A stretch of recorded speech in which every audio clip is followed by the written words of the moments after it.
right, you had a thing called the lower limit, and you had an upper limit. And in your case, the lower limit was 6.4 and the upper limit was 7.36. And these are basically how much money he would get for £100 of watermelon, right? So when a farmer, has his crop of, £20,000 of watermelon, and he's trying to figure out how much money he's going to get when he sells it to Safeway or whoever he sells them to, right? This is the range in prices that he gets. That you got, agreed? Right. And then they move on and they say that he made 15 ton, or he produced 15 ton, right? And we have to figure out a couple of things. The first thing is not so obvious. These numbers are based on units of £100. So the first thing I'm going to do is I'm going to find out how many £100 there are in 15 ton. And 15 gets multiplied by 2,000, which gets you £30,000. If you break that into units of £100, that basically means that this 15 ton is 300 units. A unit is that guy, right?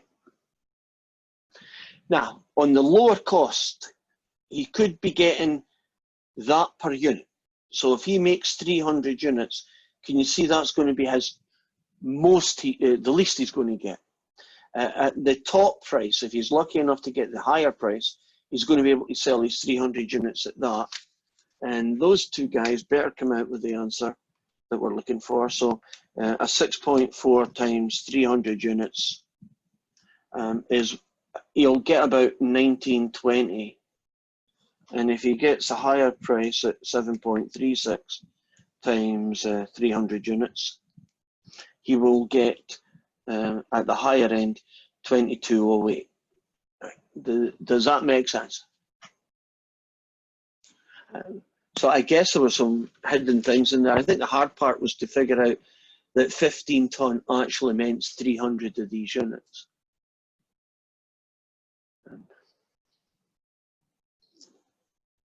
I think the thing that surprises me is how little farmers get paid for watermelon.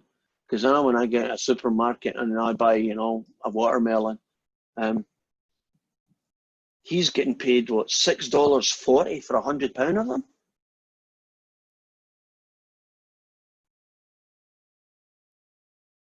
I mean, that's a lot of watermelons, isn't it?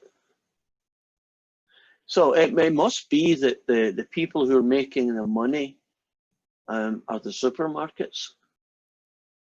Now, I'm assuming that there's a lot of cost. Watermelons are quite bulky, and if you have to drive them 400 or 500 miles to the place that you sell them, I'm sure that's an added cost, right? All that gasoline and the labour of moving things around. And no matter what you sell, you don't sell all of it, especially fresh veg and fruit. A certain percentage of them never get sold, and so they get thrown away. So the supermarket has to account for that. So I'll be a little bit generous and say that the supermarket has to account for a lot of added costs, where the farmer pretty much, I'm assuming that he basically gets paid that, and that's the end of his costs, right? Somebody else comes and picks them up and puts them onto the thing and takes them away and delivers them and all the other stuff. But still pretty expensive. Is there any other homework questions while we're on 7.1? I want to spend a little bit more time because we kind of showed you questions but never actually got to do any of them directly. Are we good? I had a question on number 6. From section? From 7.1. 7.1, okay. What was the question? For B, it says what conditions are necessary for your calculations. And for the past 5 problems, I've said the distribution of weights is normal and sigma is known. But on this one, that was wrong. Because it's right. So question 6. I'm going to go out and in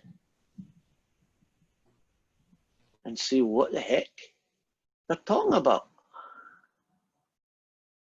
Question 6. Oh, wait a minute, let me put the answers so I can actually see what they think the right answer is. Because I agree totally, sigma is known and its distribution is normal. That is the answer that I would have expected.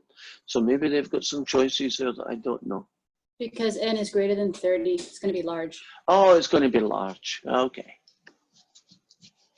So in this story, the sample is 47. Right. So we're basically saying you also have to have a reasonably large sample.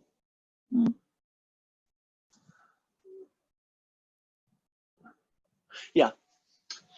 If it is normal, that is true. But if it's not normal, don't you have to have at least bigger than 30 for you to be able to use it? So if you know the population's normal, any size will do. If you know the population is not normal, or you can't assume that it's normal, then you have to change that rule to n is large. And since the sample was 47, and that's 30 is the magic number in this textbook, that's where that came from. Okay, I think what I'm going to do is do a couple of questions just to show you what they look like in 7.1, although looks like you've already had a good start at that. And then we can move on to our next section after that. So here we go. Let's go basic. Let's, oh, such and frassing.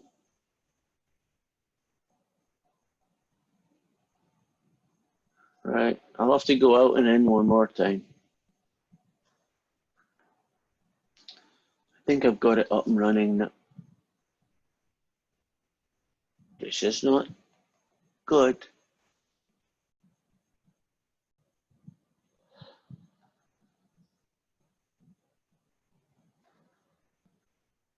Do you know why I talk to myself so much? It's the only way to get an intelligent conversation. Oh, come on, that's pretty good. Right, okay, we're good. I think, I don't know how many times that was, but I finally got what I was looking for, so that's essentially, everybody's happy now.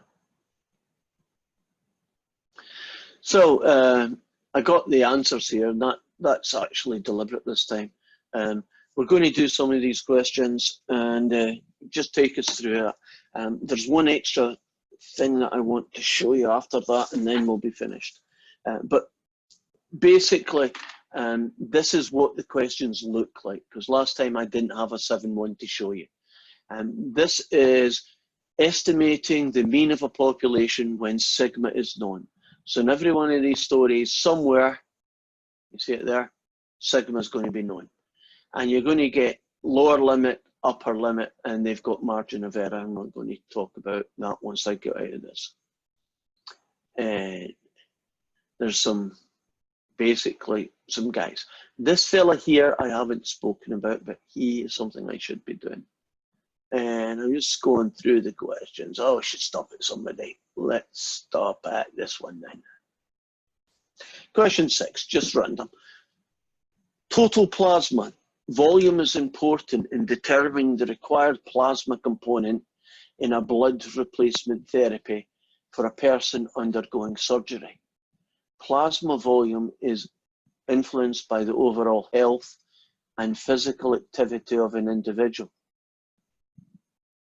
Suppose that a random sample of 43 male firefighters are tested, and so it's a 43, you'll see this in a few moments, and their mean is 37.5, and they give some units going on there, and that sigma is known to be 7.2. And we're going to basically be asked two kinds of questions. The first one is a confidence interval. In this case, question A, they want us to find a 95% confidence interval. And then B is sigma and n, as it always is. And then the second question that's kind of cool is, what sample size do you need?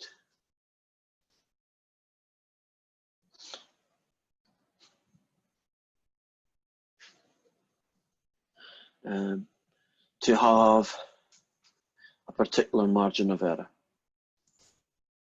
In this case, it's 2.30, and I'll even put the answers in boxes so that we can check them.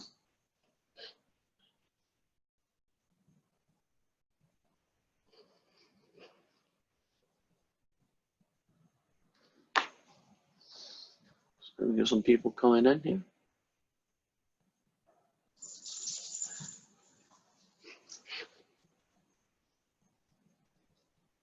Okay, I've got all the numbers I need. Let's get started. So this story is to do with plasma levels. Plasma is not blood. Is plasma the fancy name for blood? Just curious. Medical people, come on, help me out here. What's plasma? It's the liquid part of blood. It's the liquid. Okay, so blood is the hemoglobin stuff. Yes? No? Is blood just blood?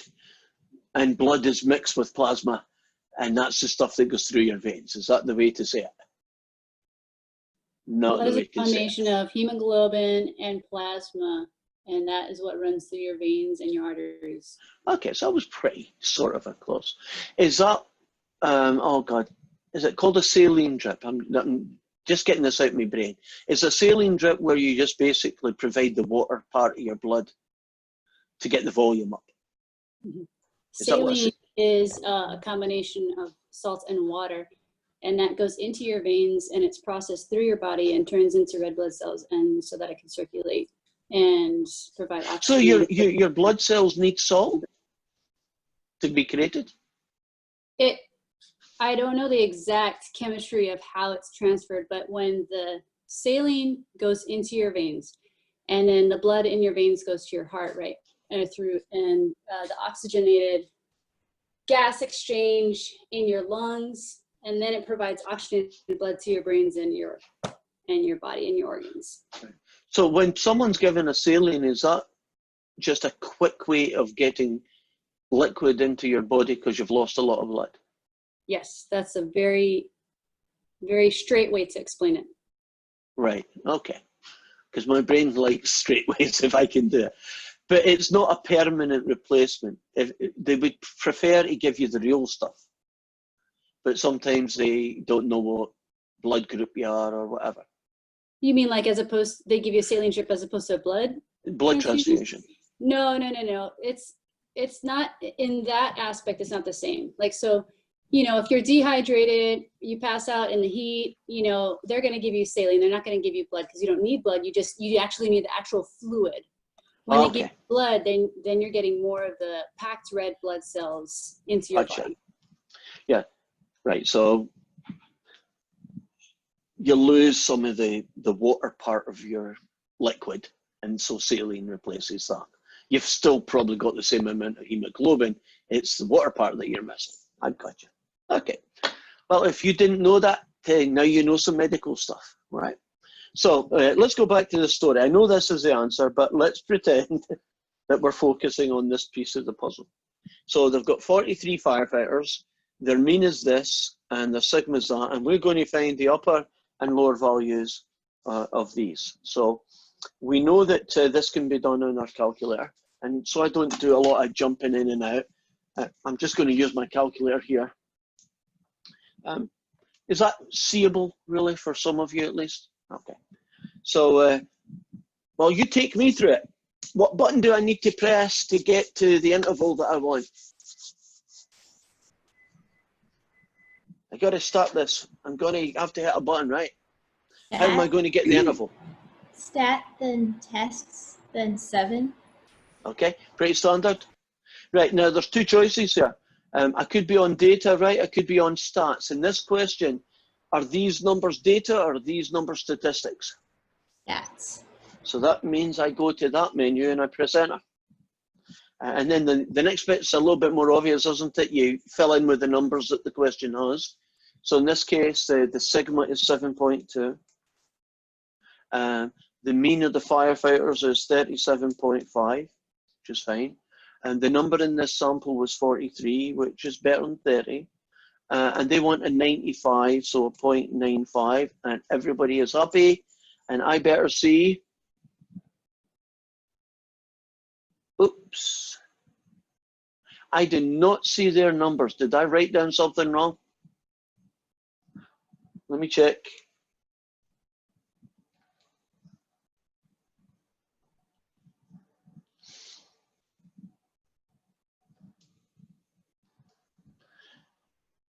It was 37.2.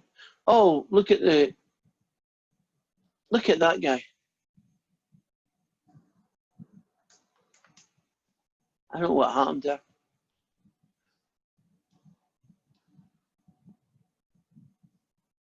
No. Are you getting the same numbers as I am? I think if I was watching correctly, Oh, shooting space. 7. I got it. Do you see I never hit the right button? Do you know I've just calculated the T interval? Yeah. And it needs to be Z. It needs to be seen. I could have sworn I hit the right button, but you know, me and my scanning, blame it on my scanning. Right, if I go down to the right number, number 7, it'll look very similar. There we go. Got this guy right. Got that guy. Got that Well, guy. it's supposed to be 7, right? What should be 7?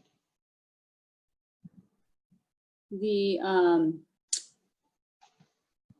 that's for 7 milliliters per kilogram. Is sigma meant to be 7? Well, I know there's different numbers for every problem. Yeah. Okay. Okay. Sorry. I'm doing this number and this is going to be the right answer. 7.2, 37.5, 43 people, and that guy, and calculate and enter. And I'm going with it. It's a 35.348, and then it finishes up at 39.652. And I don't know what these numbers are, but evidently I screwed up somewhere. I might have actually written down the answers to a different one, because when I go back into the question, they changed the numbers on me, and I maybe have done that. But Oh, that's so definitely you have the correct answers. is correct. Well, where you just crossed it out, that is 34.75 is a lower limit, and then the upper limit is 40.25. But your sig is in the problem is 7.0. So that's just what I was asking. Like, maybe is that what the difference was? That's why your answers came out differently than the one on the answer key. Maybe, I don't know. Well, it is possible. Let's do that as one last, make it work.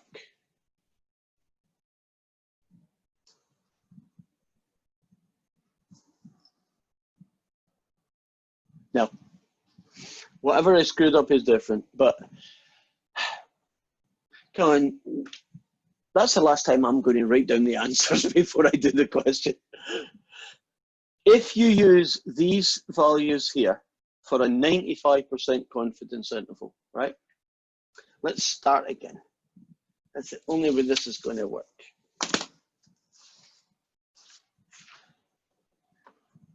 Imagine I haven't done this question at all. And this is 43. And this is 37.5. And this guy, I'm going to just make up my own numbers, is 6.5. And we're being asked to find a 95% confidence interval, right? So I'm just creating a new question out of the blue. Then all I should have needed to do would be the following, and it would work fine. I would go to tests, I would go down to choice 7, I would be typing in a sigma of 6.5. Now, I'm keeping that mean, I'm keeping that 43, I'm keeping that 95, and I'm going here and I'm hitting calculate, And I'm getting 35.557. That's the lower limit. And on the higher end, it could be as high as 39.443. And we'll call that good. Right. So whatever the numbers are, these are the guys, they go into the calculator. Now they have a third box called the margin of error. Now, because you use the calculator, you don't get the margin of error.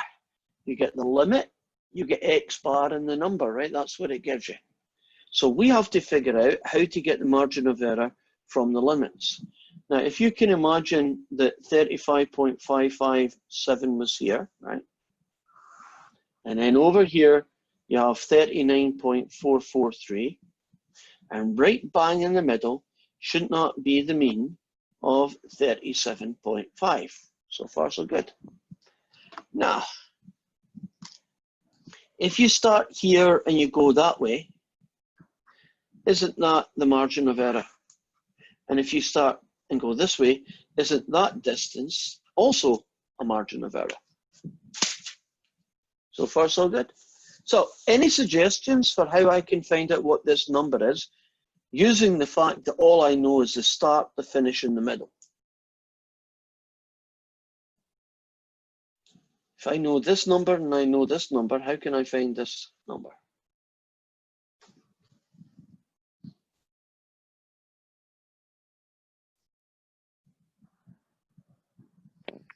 You can subtract them. Yeah. So if you take the high number and you subtract the mean from it, in this case, 39.443, take away 37.5.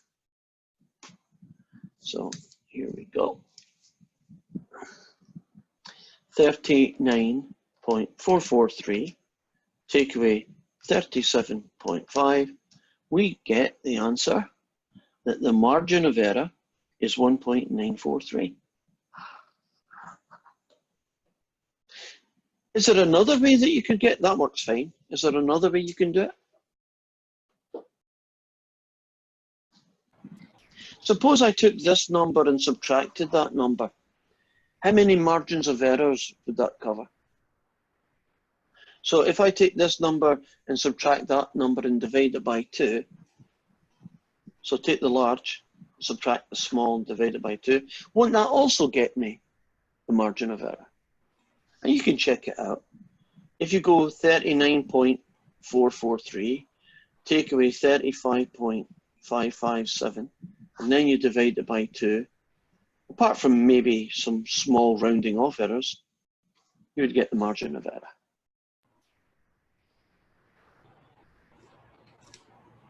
Are we good? Right, now, something I haven't covered. How big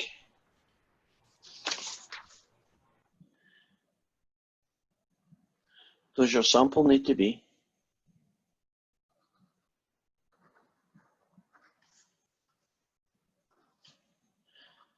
to make sure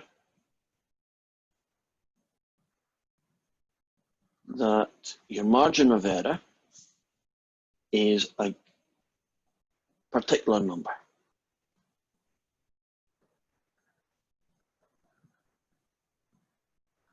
Right, so suppose we were doing this thing, and I wanted the margin of error to not be 1.943, because I think that's a bit too big. You know, I want to make it a bit smaller, right? So I get a bit more accuracy. And I wanted to make it 0.3. Right. How many people should be in my sample for that to happen? Right, that's essentially the question. How many people do you need in your sample to guarantee that the margin of error is going to be 0.3? Well, there is a lovely formula for it. And the margin of error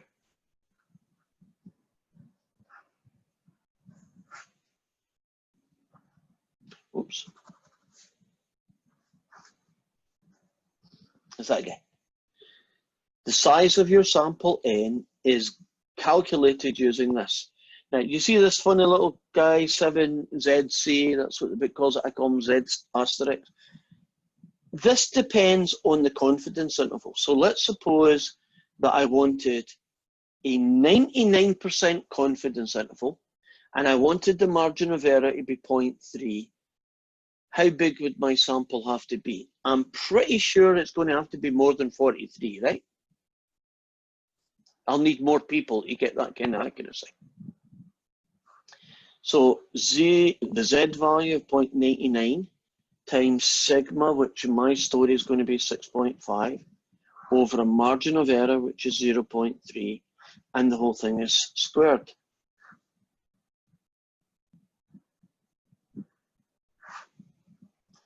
Does anybody here who has a good memory know what the magic number for a 99% confidence interval is? Part of the blood. 2.58. 2.58. Yep. Yep. Are you just good at memorizing, or you had that written down on a bit of paper? I had it written down. Good, honest answer. But that's probably what you should do anyway. Shouldn't you just have a bit of paper at the side for that section? Because, you know, it's going to, I think they ask it at least 3 or 4 times, right? So you're going to use it. Without looking, so she's not allowed to answer this now because she has a bit of paper. Can anybody tell me what a 90% magic number is? You looked, Marie, did you? You can't answer. 1.645. Well done. Yes. Did you look? No. Well done. God. Right. Anyway, back to this fella. Okay. I really just need to make sure I hit my buttons right. My gut feeling is that this is going to be in the 1,000 odds range, right? Let's see how good my guessing is. Put a bracket around it.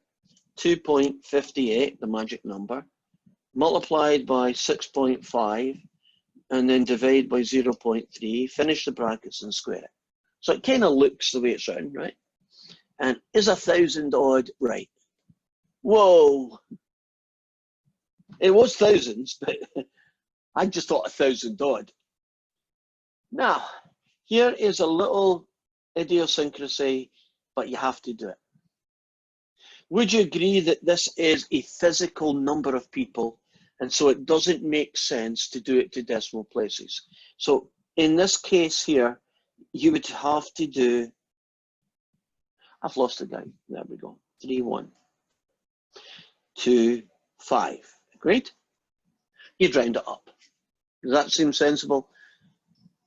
Make sure you've got 3,125 people in your sample. That's what that would mean, right? But here's the idiosyncrasy. Can you imagine that in a different question, it was 171.2? You might say, yeah, you round it off to the nearest number, because you almost always round off to the nearest, right? Wrong. You always round it up. That's the idiosyncrasy. And you might think, why can't I round to the nearest number? That's what we usually typically do to numbers. Don't you want to guarantee this particular margin of error? If you round it down, even if it's ever so slightly, couldn't that margin of error be not 0.3, which is what you want, but 0.3007? Just a touch bigger than you wanted. So to play safe, isn't it better to just ask one more person? And that'll guarantee this. In fact, it might give you a little bit better than this. Might it give you, instead of 0.3, it might give you a margin of error of 0.29997, right? A little bit better. So I can just imagine you doing everything right and you type in 171 and it says error. And then you're saying, I'll check it. No, it's 171 and it still says error. And then you have to go, oh, darn it, you round up, don't you? 172 and it says fine, right? So you can imagine that it's a little annoyance that you're doing everything the way it should be done, and yet, you know, the little guy at the end is a kicker in the tail. So I'm going to take a little note of this fella. This one was based on a 99% confidence interval, wasn't it?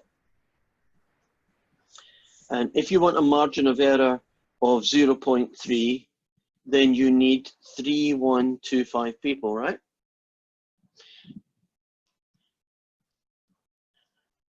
Suppose it's the same margin of error, but it's going to be in a 95% confidence interval. Do you think you'll need as many people to get the same margin of error now?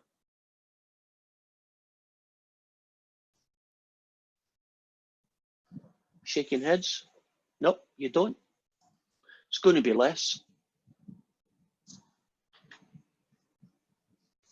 Let's find out how less that is. Well, oops, excuse me. Let's put it into the calculator. For a 95%,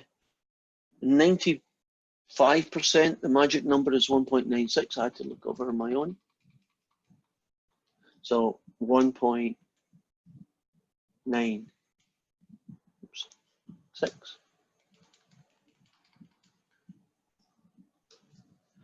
Oh, you only need 1,800. That's interesting.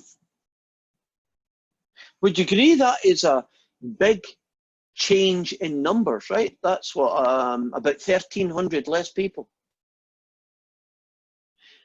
Can you see why some people might opt for a 95% confidence interval rather than a 99? Because got to remember, this costs money.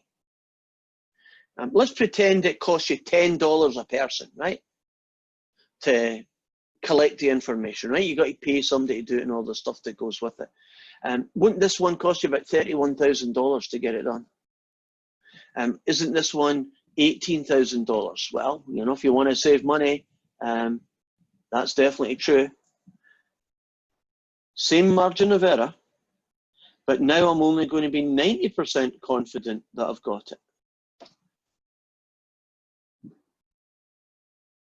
Would you agree it's probably going to be an even smaller sample size? Let's see what that one looks like. And we are looking at 1.645.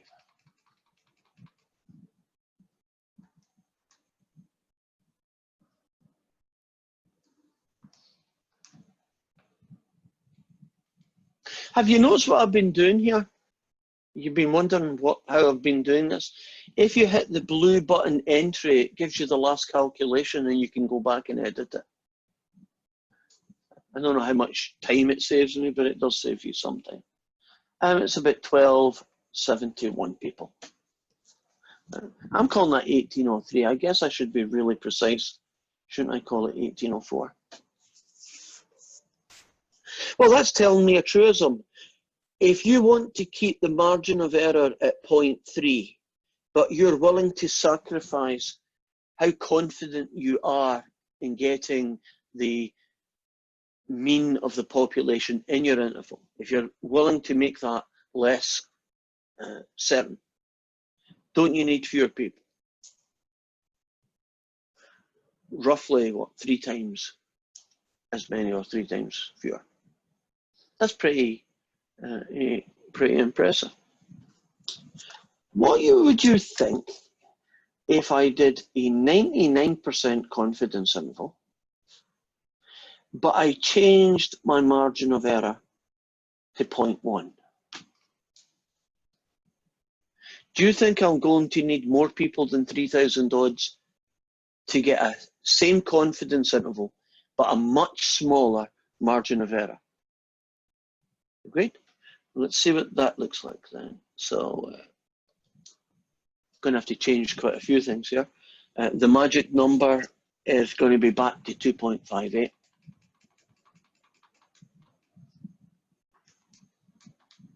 I'll delete that guy.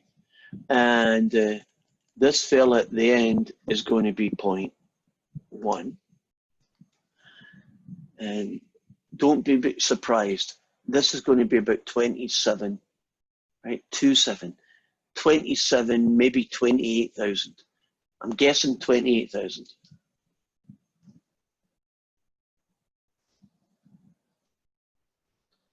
28,124. Can you see that it's probably only going to be Bill Gates who's going to do those kind of samples, right? They are extremely, extremely expensive. If you want that margin of error to be tiny, can you imagine that you're going to have to pay for it, right? You're going to have to ask an awful lot of people to narrow that down to a very small interval on the 99% confidence level. I have a question. Yes. Other than how it works out in the mathematical equation, Yep. is there another reason why if you don't change the margin of error, but you decrease the confidence interval, n also decreases?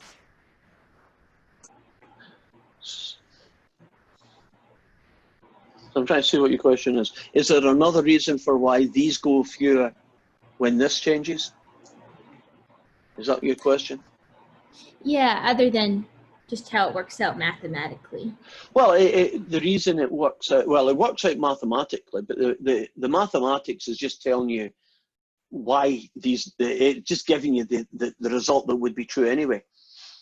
If I'm only going to be 90% confident, don't I need to ask fewer people? That's kind of the logic. If I want to be 90% confident, let's say I want to be 90% confident and everything else remains the same, right? Nothing else changes. I might need 1,000 people to get what I want, right? If I want to be 95% confident, don't I kind of have to ask more people to be that sure? You know, if all other things remain the same, don't you need more people to be more accurate? So this is just another way of looking at the question. You need more people to be more accurate. Okay. Are we comfortable with 7-1 now? We spent a lot of time yesterday with 7-2. Are we comfortable with those two situations, or do you want me to do any more from 7-1 or any more from 7-2? We're good. One vote up. Any votes down? I feel like a TV host. Is that your final answer? Okay. We are now going to move on to our next section. Let me stop sharing this for a second and move in here.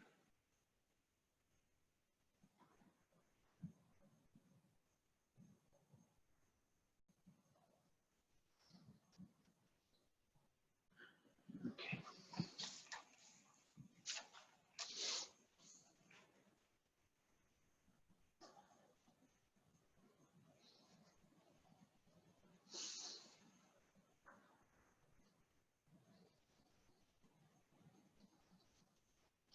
Just getting the heading.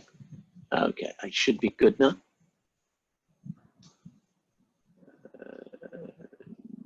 Close that off. Oh, got a lot of chat. And then I should know.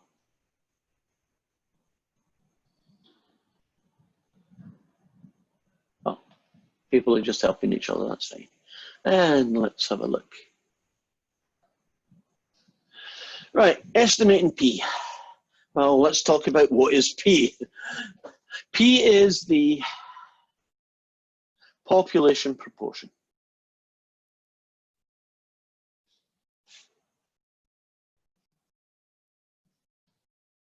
So it's a statistic, actually it's a parameter, I should call it, from the population. So how do you get these? You ask the population a question. Like you might ask the population, have you ever been to France? Right? The question has to be a two-way answer question. It has to be yes or no. These questions don't work well if there's 3 or 4 possible answers to the question. So we're looking for a binomial, a two-choice situation, bi like in bicycle, right? Two choices. So let's suppose we asked, we wanted to know that, right? Now, I have no idea what this answer is. Can we pretend that the answer is 3% of Americans have been to France?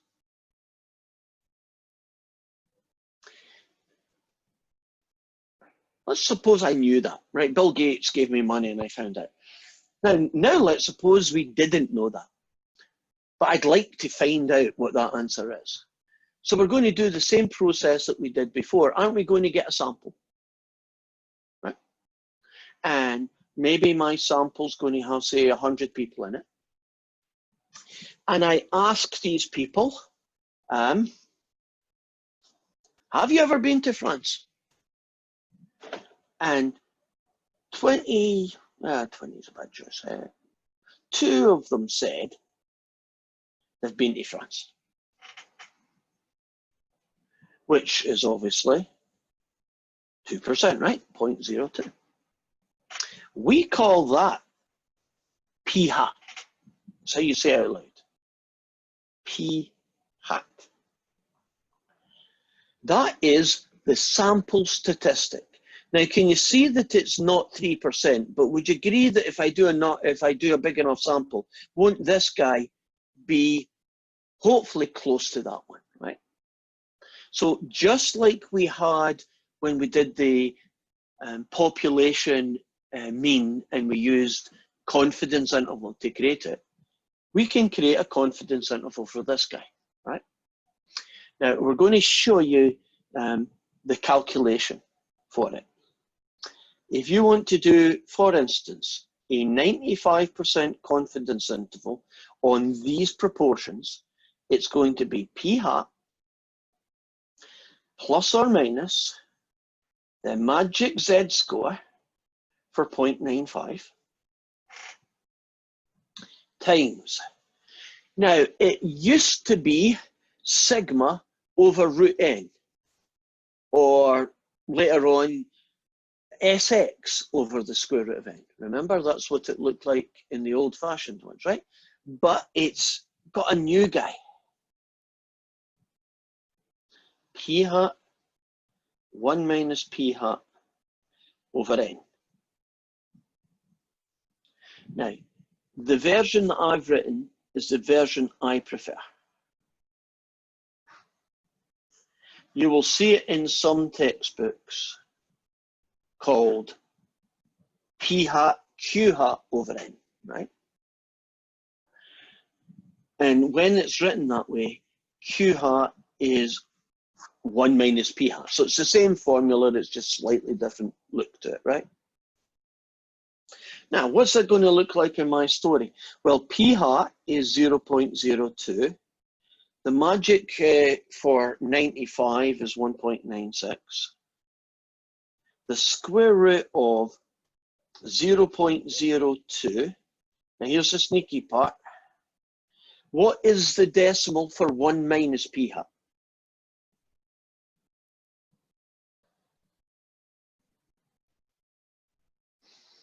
If this is 0.02, what is 1 minus p hat going to be? I see your lips moving, but I can't hear it. So what is it, Jenna?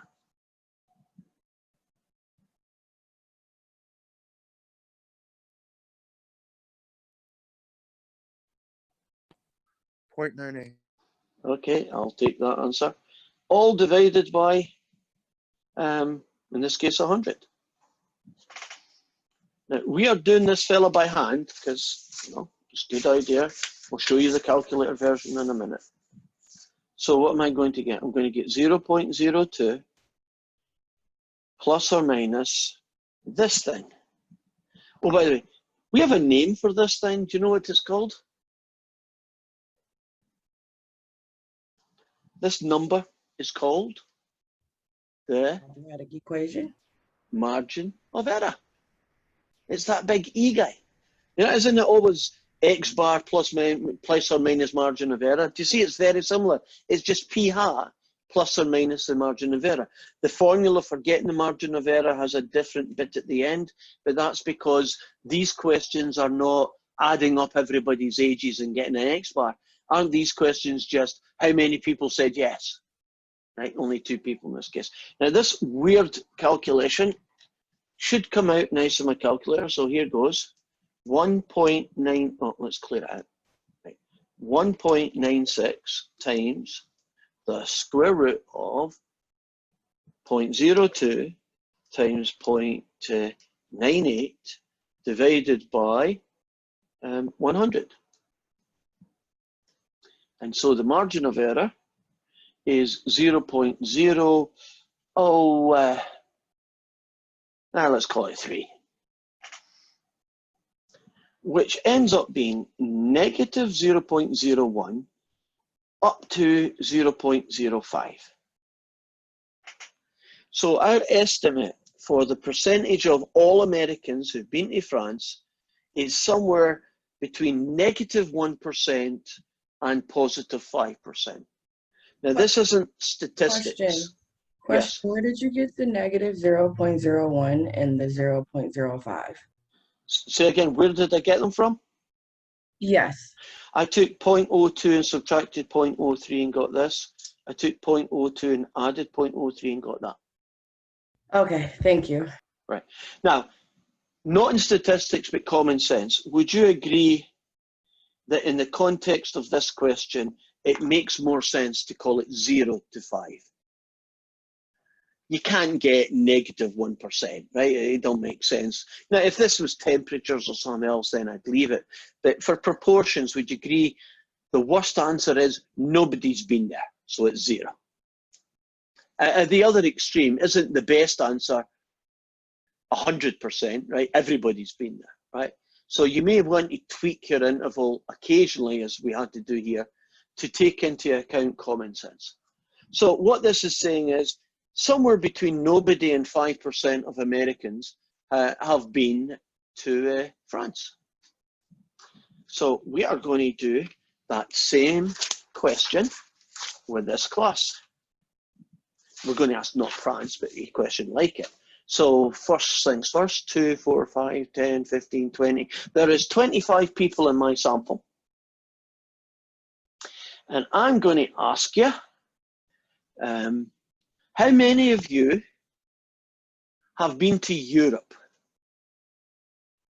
So thumbs up or picture of your thumb up or something. How many have been somewhere in Europe? I got 1, I got 2. Anybody else been to Europe? Oh, 3. I don't like my question then, I'm going to change it. How many of you have been somewhere that ain't America? Somewhere else in the world. Right, I want a bigger number. Okay, 1, 2, 3, 4, 5, 6, 7, 8, 9, 10, 11, 12, 13, 14, 15. A much nicer number. I'm going to stop at 15. There we go. So that ends up being what is that? I think it's 60%, yeah. That ends up being a nice number. The other number would have been too small. I want a kind of big number. So this is going to represent the question. We would like to estimate the percentage of all Americans who've been out of America, right? Have been to another country. Right now, our estimate is what, 60%? That's based on this sample. What kind of confidence interval do you want? Should we go for, you pick a number. What do you want? 99. Oh, so you want to be really, really confident, right? 99% confident that whatever interval we come up with. Can we do 80% too? I think we should, shouldn't we? We'll do both. We'll do 99 and then we'll do 80 to show you both situations. So here, this is me still doing it by hand, and then once I've done the 80 by hand, we'll show you how you do the same thing on the calculator as well, right? So you get a little bit of each. And if you do it by hand, won't you be able to answer the questions, what's the margin of error that they very often give you? If you do it by the calculator, you can still get that answer, but won't you have to do the middle, take away the big number, or big take away small and divide by 2? I mean, you can work around it. Okay, so here we go. It's going to be p hat plus or minus the magic z score for 99 times the p hat 1 minus p hat all over n. And in this case, it's 0.6. Volunteers, 99%. Magic number for 99%. 2 point something. 5.8. There we go. And p hat was 0.6. 1 minus p hat is 0.4. Do you see how those two always add up to 1? If one of them's 0.3, the other's 0.7, right? If one's 0.02, the other's 0.98, right? They work hand in hand. All divided by 25. So that's going to be 0.6 plus or minus this guy, which is our margin of error. So let's see what I get. I get 2.58 times a square root of a 0.6 times a 0.4, all divided by 25 people. And the answer I get is plus or minus 0.25. Yikes. Can I call that 60% plus or minus 25%? Because in my brain, percentages work better. Which means it could be as low as 35%, and it might be as high as 85%. In your homework,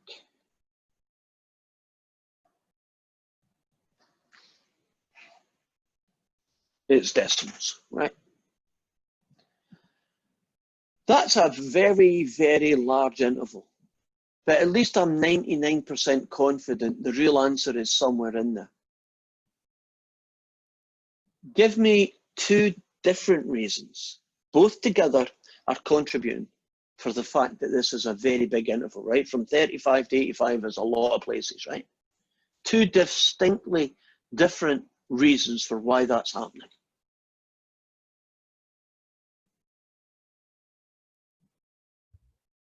Is this geared to like the question or like how you came up with the answer? It's to do with the question itself and the way I collected my information and the way I analysed what I wanted. Just kind of vague until I tell you the answer, but I prefer you to tell me the answer. Is this sample size? There's the first reason. Would you agree 25 is ridiculously small sample for getting anything? If your sample size is tiny, do not be surprised when this interval is big. Isn't there a kind of big sample size, small interval, right? Small sample size, big interval, right? That's kind of the work in reverse, don't they?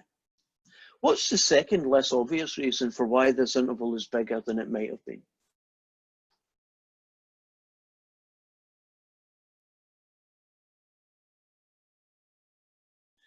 This interval is really big because the sample was very small. And it's also big because didn't I pick a big confidence interval? When you want 99%, don't you have to have a big interval of numbers? If I was happy with just 90% confident, wouldn't my interval be this big? Right? I'm 90% sure, so I only need this amount of numbers. If I want to be 95, I need this amount. If I want to be 99, it means this. You know, if I want to be, you know, whatever the next one is, I go up there. Now, let's do an 80%. Same data. P hat plus or minus, the only change is this guy.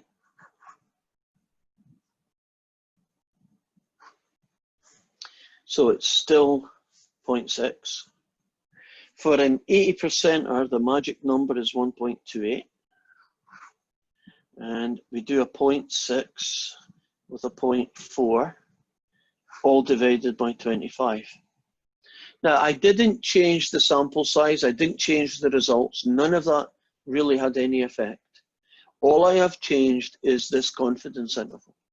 So instead of being 99% confident that the right answer is somewhere in this region, I'm now going to only be 80% confident. Do you think this interval is going to be bigger than that, or is it going to shrink down a little because of choosing an 80% confidence interval?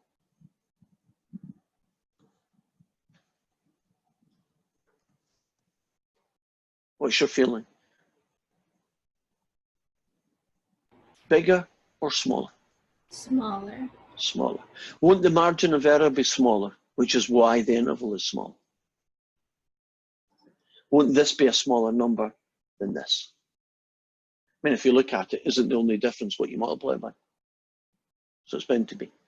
So let's find out what that bound to be is. It's 1.28 times the square root of, nope, I didn't hit that right. 1.28 times the square root, got it this time, 0.6 times 0.4 divided by, let's see, 25. And I'm looking at, oops, 0.6 with a margin of error, give or take 0.13, I'm rounding it off. So that's basically, take that away from that and you get 0.47, add these together and you get 0.73, which is somewhere between 47% and 73%.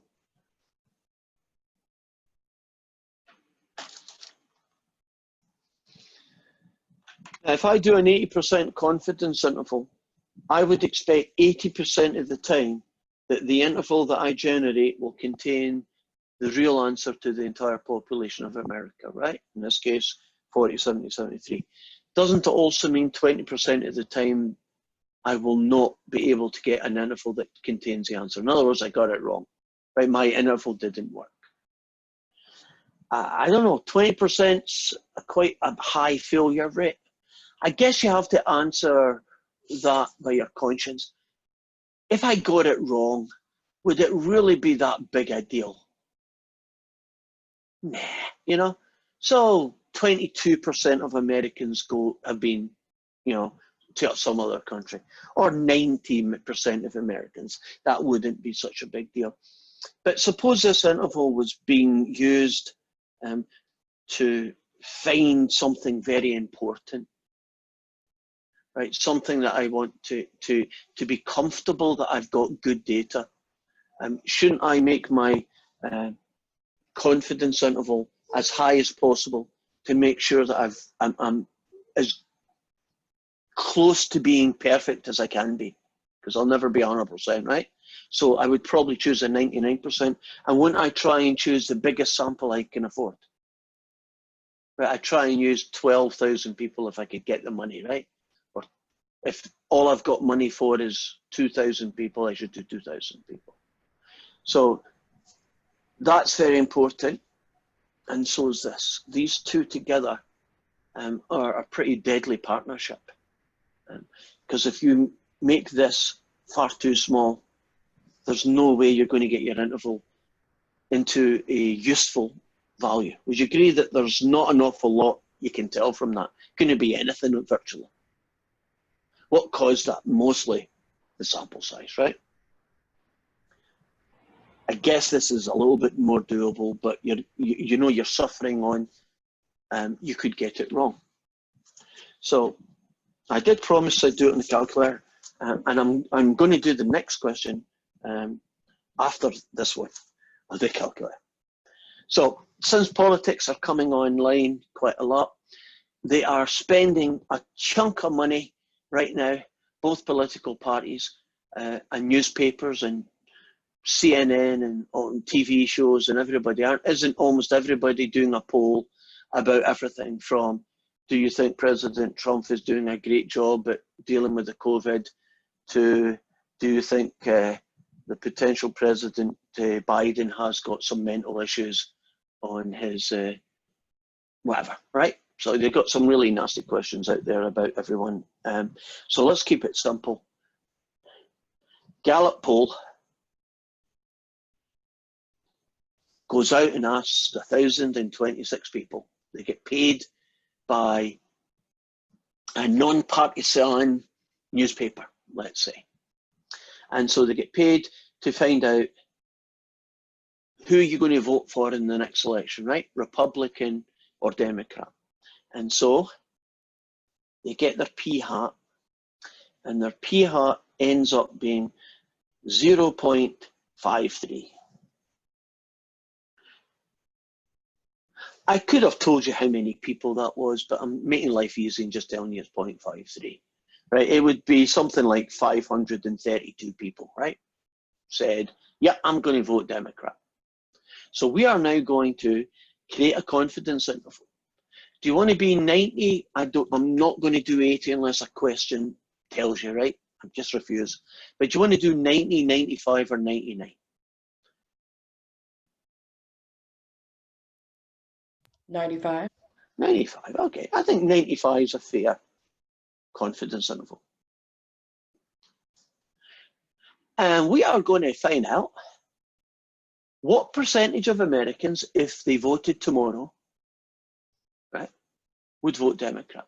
And I think I've never seen the question, but I think it's phrased something like that. If the elections were tomorrow, who would you vote for, right? Or no, they probably phrase it this way. If the election was held tomorrow, would you vote for a Democrat, right? They phrase it like that. Or they could say, if the election was held tomorrow, would you vote for a Republican? Do you see? I mean, it doesn't matter which one you ask. We'll assume that in a perfect world, they're really the only two candidates, right? If you think about it, I don't even know who the Green Party presidential candidate is, but would you agree him or her or she or he ain't going to get the job, right?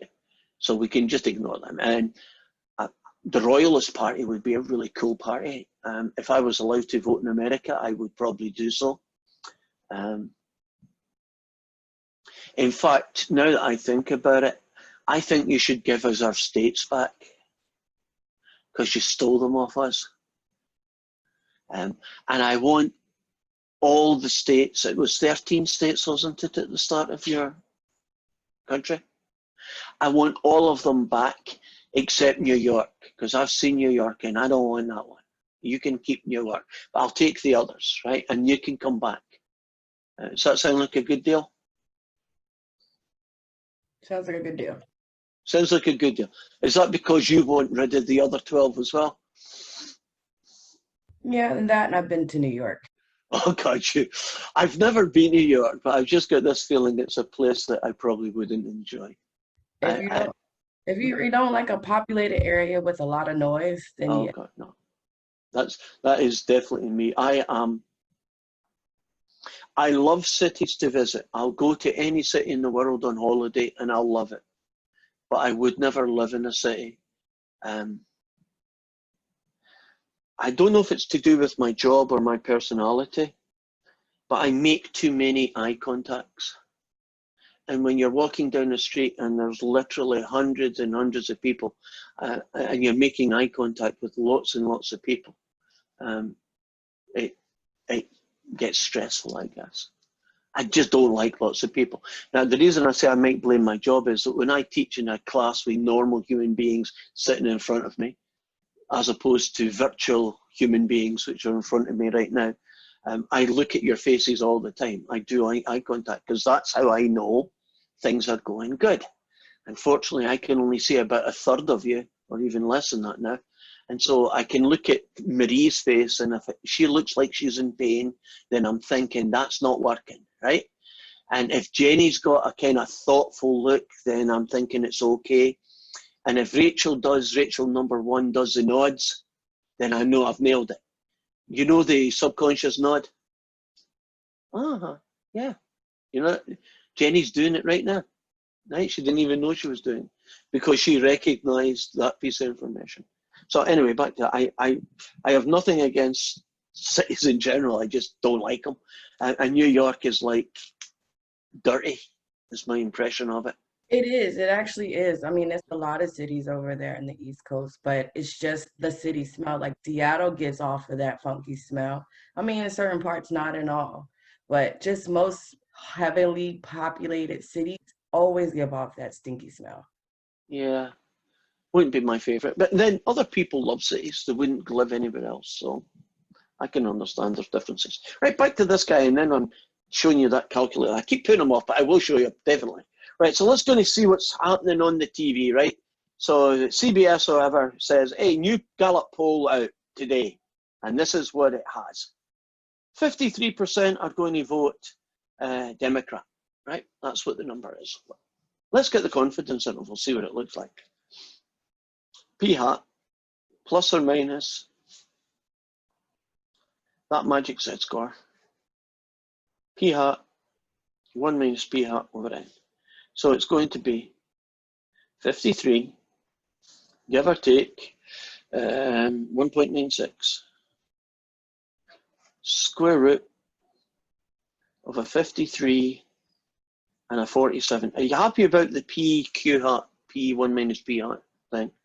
All over 1026. See this calculation? Isn't this the margin of error? Right? We've talked about it before. Any gut feelings? How many percent do you think this is going to be? Any number you want to chuck out there? I'm going to say 2%.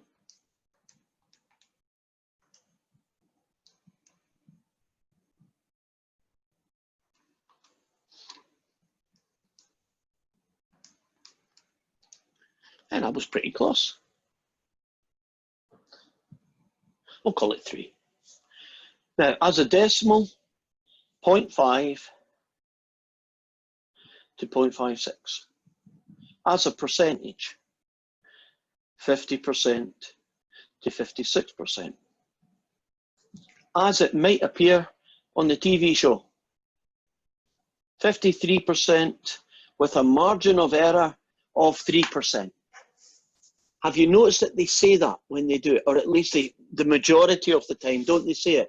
You probably didn't even hear it anymore because you kind of stop at the first number. 53% with a margin of error of plus or minus 3%. Have you ever wondered where it came from? You know, how do they know what the margin of error is? Can you see where it comes from? Couldn't you do it now? I mean, if you take a really good random sample of 1,000 odd anybody's and ask them a question, do you know you'd be able to get a confidence interval, right? A 95, a 99, whatever you're looking for, a confidence interval. And that confidence interval would be just as accurate as Gallup poll or any other company that pays money for people to do that.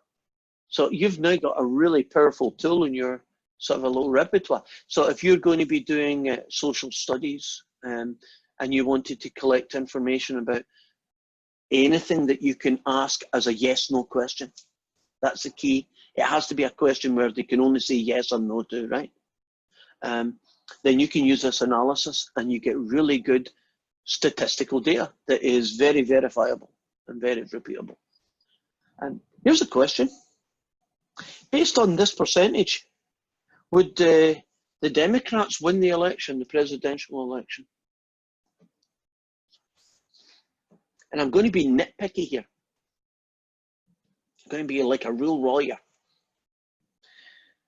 Doesn't this interval mean that anywhere between 50% and 56% is going to be the final answer, right? Now, at the 56% mark, don't the Democrats win? In fact, at the 51% mark, don't the Democrats win? At the 50.00001% mark, they win by one person voting more than them. But theoretically, that's why I'm being nitpicky here, isn't 50% the freakish result of exactly 50-50? It would be a tie, which will never happen in America because there's so many of you, right?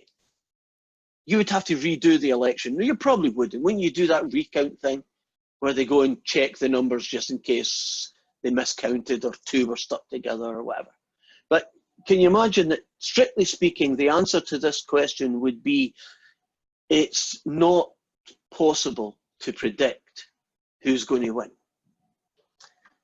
Suppose the answer was 51% to 57%. Wouldn't you say, I am 99% confident the Democrat's going to win? Can you see that every single number is bigger than 50%, so you're going to win? In a different story, if it was 43% to 48%, wouldn't you say the Democrat candidate is going to lose? Right, suppose this was Texas, right, or someplace, right? The Democrat candidate would lose in this state, but would win in that state. And if it is 48% to 53%, won't they say it's too close to call? You ever heard that phrase? It's too close to call. We don't know who's going to win. Because on one side it could be the Republican winning, but if it was the other side it could be the Democrat winning, right? In the night of the election, they are going to have things called exit polls. Essentially what happens is people who've actually been into the polling station, if polling stations are getting used this time around, on the way out, they ask them who they're going to vote for, or who they did vote for, let's phrase it that way. And they collect that data. And then, if you've ever seen on election night, and the big election nights don't have a big TV show on most of the major networks, and there's a guy with a big map, and he says, Kansas has just come in, and we're declaring Kansas for the Republicans. Or Washington's just came in, and we're declaring Democrat for the Washingtons, right? You know that they say that. And they can do that before the votes are all counted. And you say, I wonder how they can do that. Well, can you imagine they've already counted 20% of the votes and they get kind of running totals. This is how many Democrats votes we've got right now. This is how many Republican votes, right? They get that number, right? And can't you make this into 50,000 people? You imagine it was a big state. Couldn't that be 50,000 really quickly? Can you imagine what 50,000 will do at your interval? Won't it shrink it down? And the minute your interval is all to one side of 50, won't you be able to declare that state Republican or Texas, Republican or Democrat? And that's how they do it. They can make predictions, and they're pretty good. I don't know, but I would bet money that so that they don't get laughed at. And, oh, did you hear NBC declared Texas Republican and the Democrat ended up winning? You know, that kind of story. To save face, won't they probably use a 99% confidence interval so that when they commit to, yep, we believe, you know, Texas is going Republican or whatever, that they're probably not going to get caught out. Right, now, I've been promising and promising. Let's show you where it is in the calculator. Oh, we got this one all set up, so let's do it, and fingers crossed. I better put an answer around the right number. Wasn't that the interval that we got, right? So that's the one I want to see, barring some rounding off. So I'm going to hit Start button. I'm going to go over to Tests.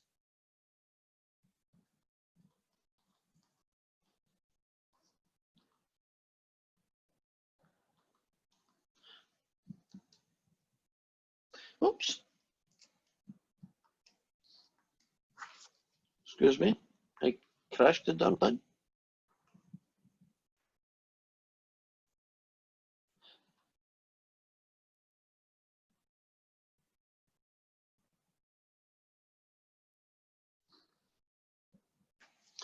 There we go.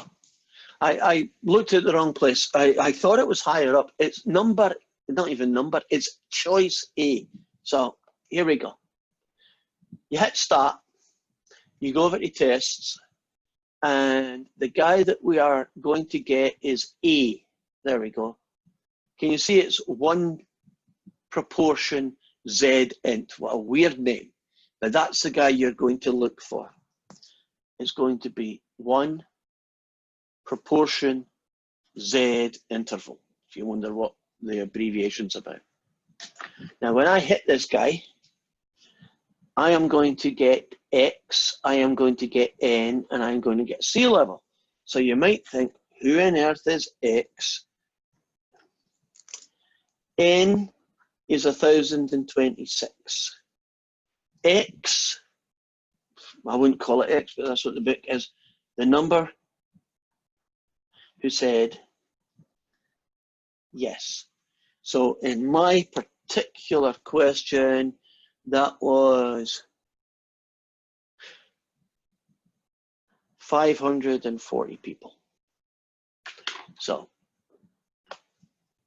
you had a sample size of 1,000 and 540 of them said yes out of 1,026 people that you asked. The confidence level was 95, and that's it. So do you see, you need very little data, don't you? Just need to know who said yes and how many people were there. And when I hit calculate, okay, I guess I rounded off a little bit too generously. Can you see that the interval, well, it is still 0.5, right? If you round it off to 2 decimal places, it is 0.5, so I won't be too hard on myself. Can you go back to the original screen for the one prop Z test? I think I had something extra on mine. Okay, Oh, I don't know what, oops. right, it's A. Okay, so in this case here, we Oh, there have we got, go. right, so I have got a 0.49576, and on the other side it's a 0.55687. Right, do you know if you round this off to 2 decimal places, doesn't this thing round off to 0.50? And doesn't this round off to 0.56? So you see, my interval here, whoops, wasn't my interval matching theirs. So we can see it works.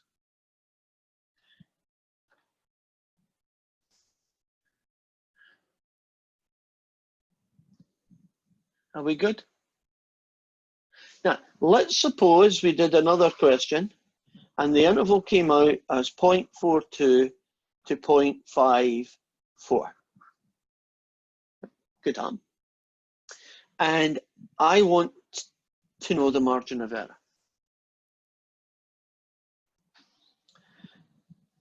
Couldn't I just take the big guy, subtract the little guy, and divide it by 2? Won't that be the short way of finding the margin of error? In this case, what's that? 8, 9, 10, 11, 12, 0.06.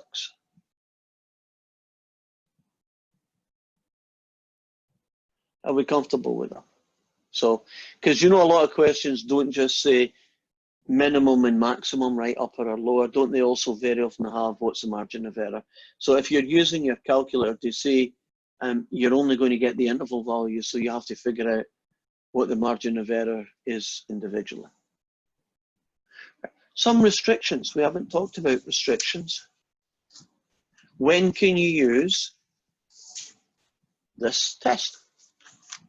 Well, first thing is, it must be a yes/no question.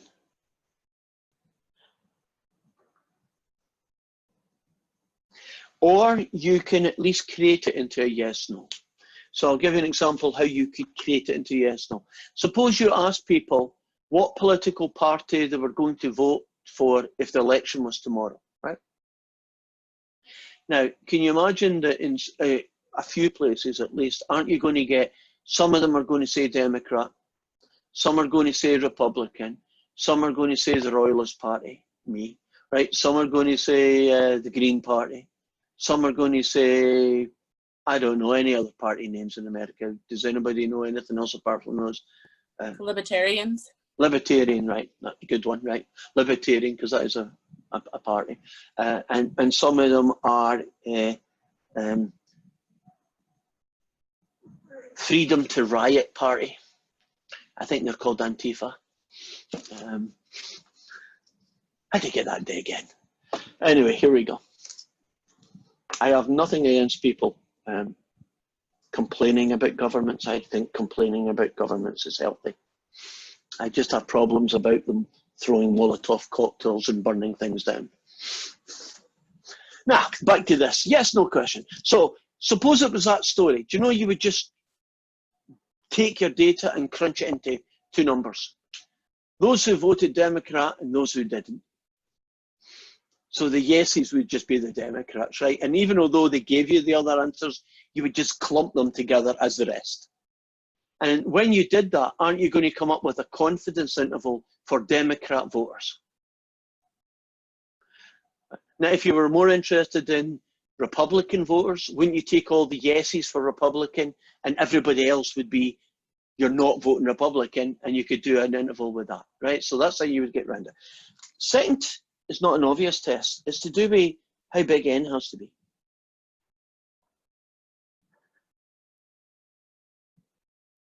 Would you agree it needs to be large? I wouldn't want to judge an election based on asking 2 people. Right? Because could you imagine the weird answers you would get? 100% of American is going to vote Libertarian. Wouldn't actually be a bad party to vote for, but that's all right, Libertarian. 100%. Wouldn't work. Don't you need some kind of number? Now, you could just make up a number and say, you need at least 20. And who knows what this book does, but I'm going to tell you what you should do.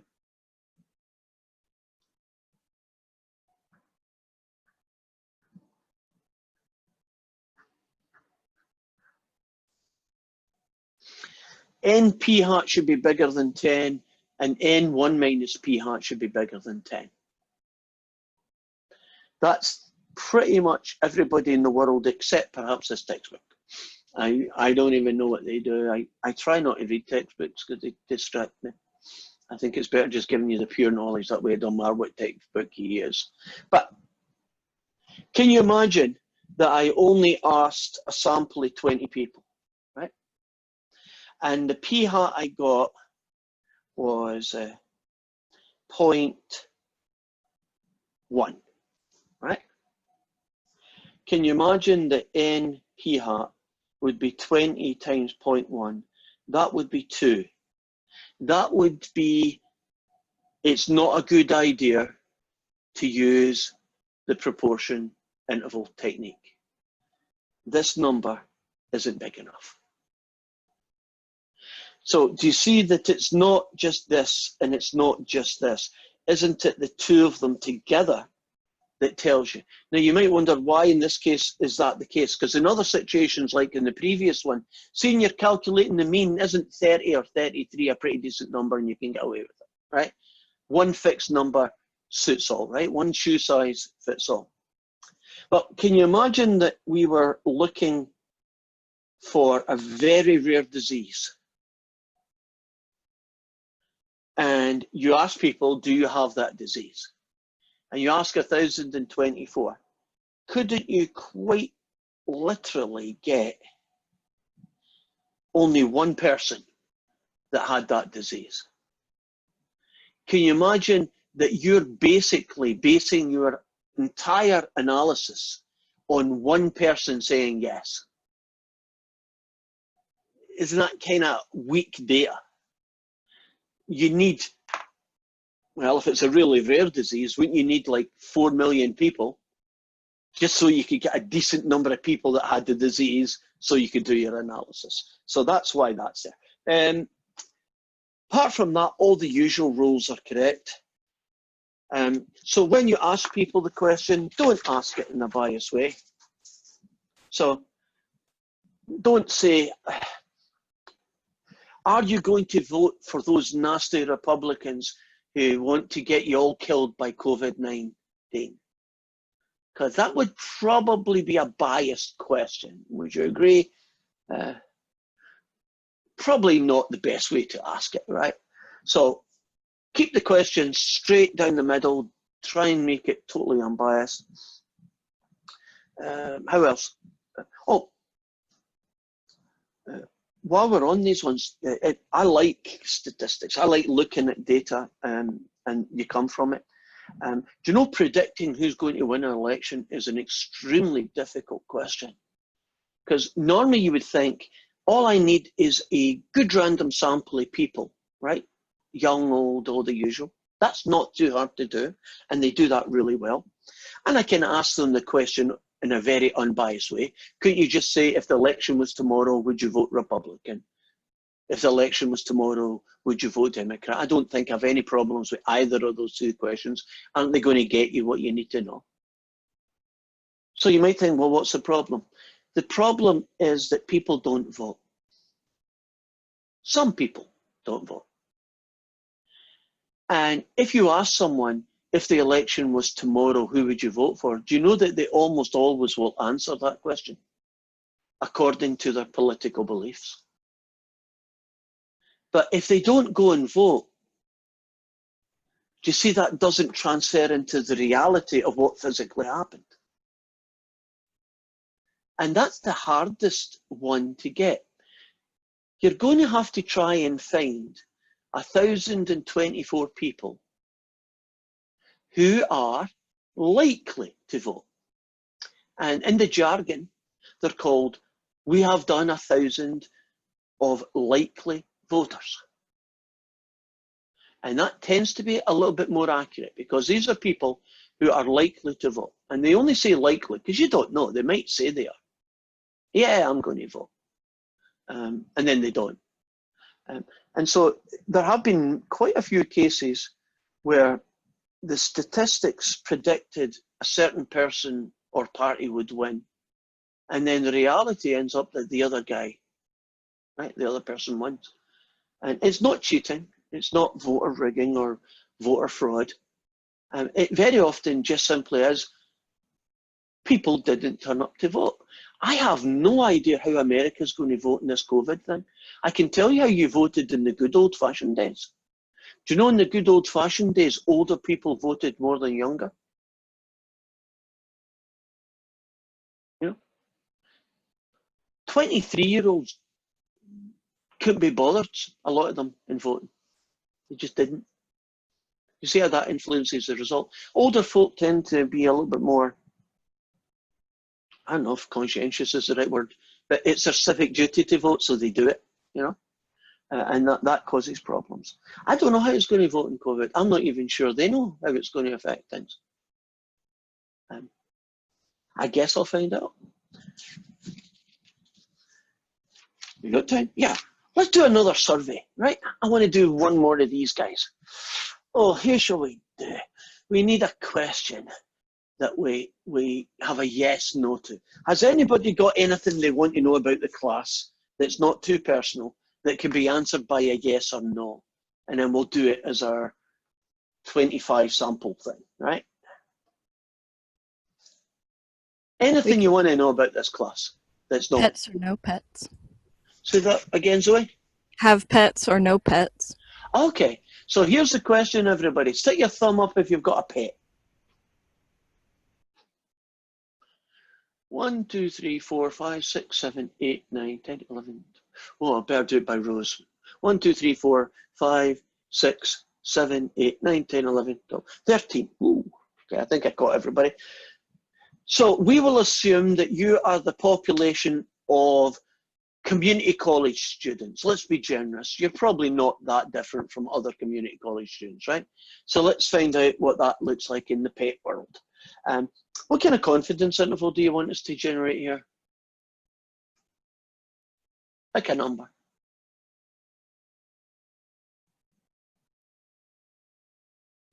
90. 90, okay.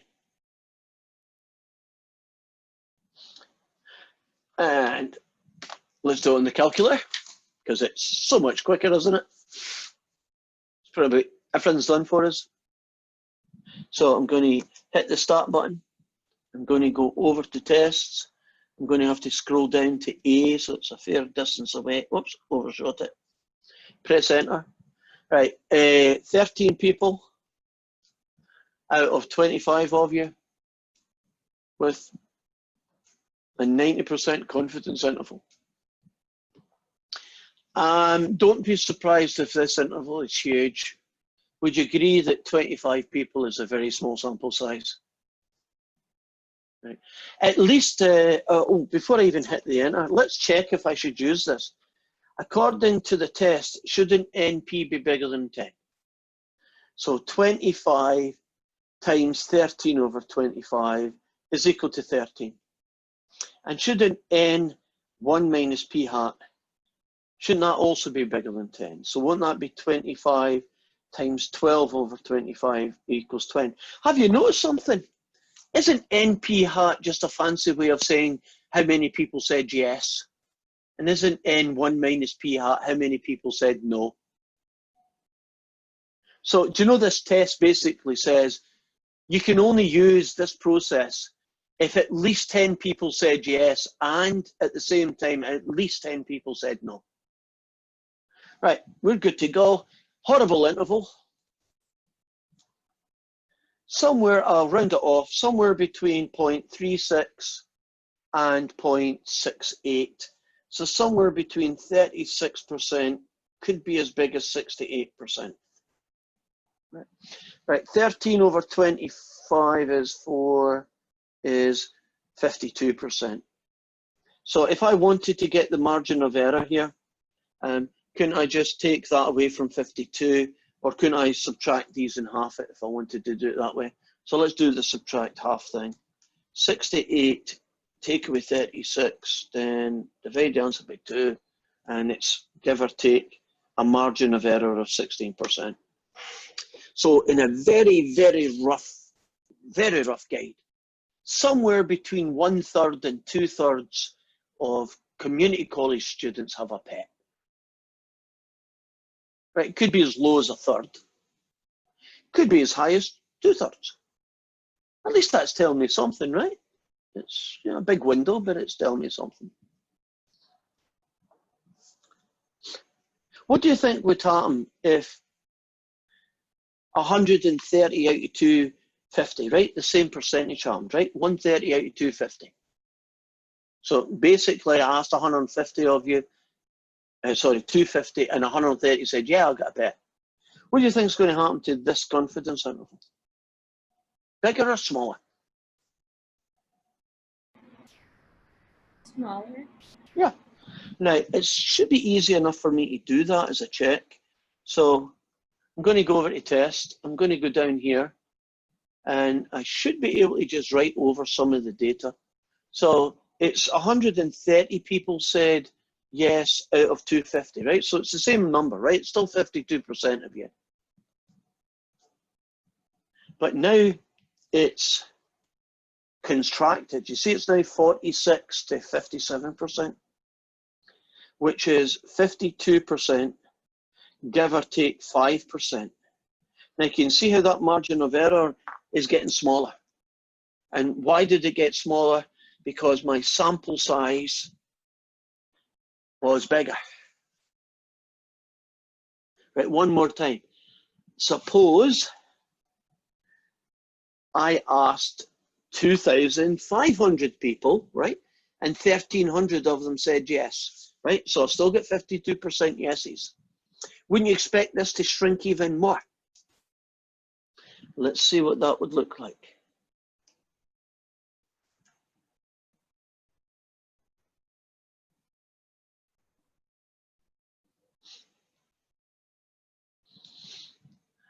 So 1,300 said yes out of 2,500 people. And now I've got 50% to 54%. Can you see that ends up being 52% with a margin of error of only 2%?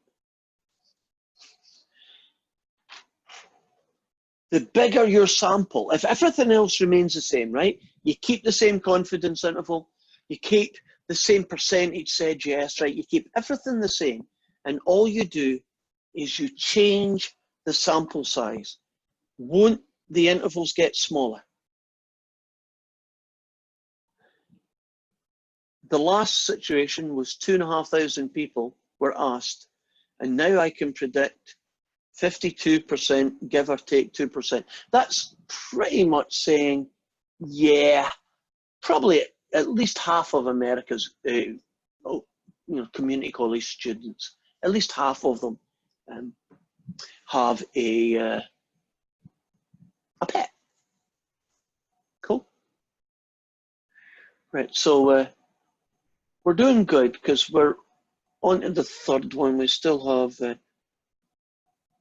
I think it's 4. I can't remember now. Is it 4 or 5? Can anybody remember what's in this chapter?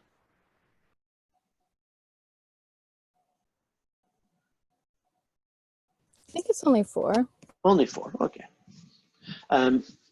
Pretty good. On schedule, that's a good thing, to get what we need done. Have we got any questions about this before we close off for today? We feel comfortable? So when you watch the news and you start looking at polls, will you try and look at them a little bit differently now, and think about the margin of error?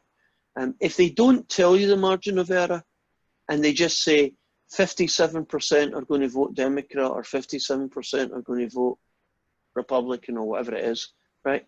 Well, you kind of ask yourself, what's the margin of error? Because couldn't that make a big difference to, what's going on, how you interpret it? Would you agree a margin of error plus or minus 2% tells you a lot more about what's going on than a margin of error of plus or minus 10%? Well, I'm getting it. Suppose they say 57% of people in a particular state in America are going to vote Republican. Now, if I just tell you that's 57%, isn't your initial feeling is that Texas is going to be Republican, right? Suppose I tell you that the margin of error is 10%. Doesn't that change your idea of what's going on here? Now, it could mean that Republicans are going to win Texas, but couldn't it also mean that 47% are going to vote Republican, in which case won't the Democrat win Texas? If they do not tell you that number, you cannot make an informed guess about one number on its own. So be very skeptical about people telling you one number, because maybe the reason they're telling you one number is that they know if you tell you that one, it won't be such an important thing. Because right now, doesn't it look like Texas is Republican, no problems, it's going to happen? Doesn't it now look like, maybe so, maybe not so? If you don't get told the margin of error, I get really worried about political motivation behind the information they're giving me.